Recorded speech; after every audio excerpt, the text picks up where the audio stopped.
ये कहानी लगभग हर घर की है, जहाँ शादी के बाद लड़के की माँ और लड़के की बीवी को ये असुरक्षा हो जाती है कि कहीं उनका पलड़ा लड़के के सामने हल्का ना पड़ जाए।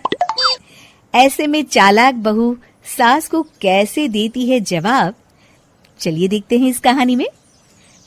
सौम्या और उसकी सास एक दूसरे से जलन की भावना रखती। दोनों के बीच सिर्फ कंपटीशन था कि आखिर शेखर है किसका। शेखर यानी सौम्या का पति और कंचन बहन का बेटा। एक दिन सौम्या अपने कमरे में शेखर से फोन पर बात कर रही थी। हेलो शेखर, मैं ना आज सारा दिन घर का काम काज करके थक गई हूँ। क्यों ना शाम को किसी क्लब में चले? Okay baby. कमरे के बाहर कंचन बहन सौम्या और शेखर की सारी बात सुन लेती हैं। बड़ी आई मेरे बेटे को लेकर क्लब जाने वाली। शाम को तो वो मेरे साथ मंदिर जाएगा। शाम को शेखर जल्दी वापस आता है और सौम्या भी शानदार ड्रेस पहनकर तैयार रहती है। अरे शेखर बेटा, अच्छा हुआ तुम आ गए।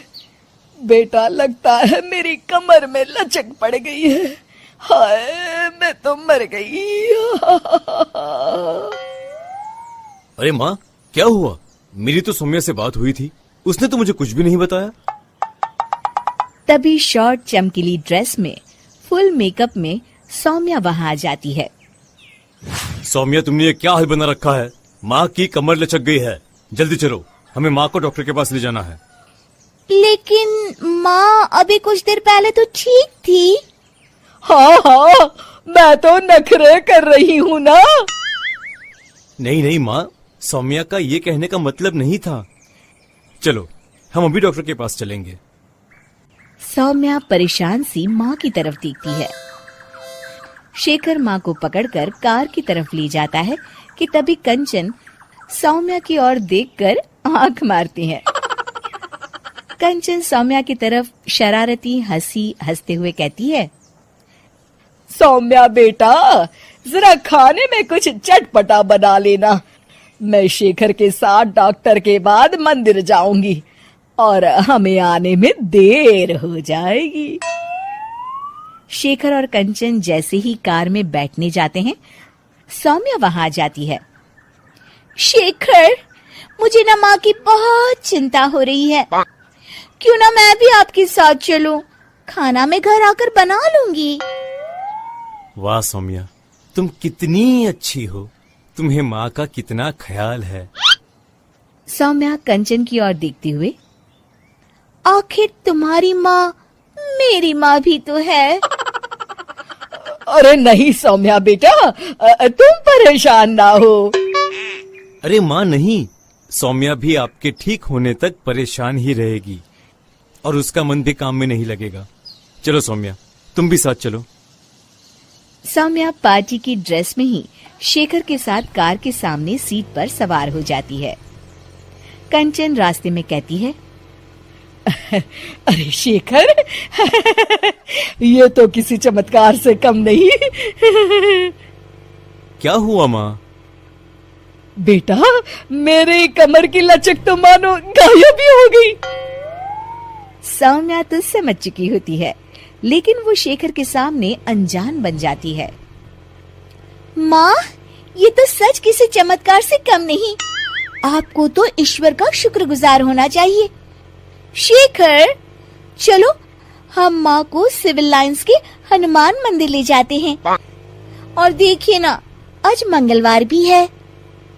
हाँ, क्यों नहीं। लेकिन सौम्या, मैं तो ऑफिस से सीधे यहाँ आ गया हूँ। मैंने तो हाथ मुंह भी नहीं धोए।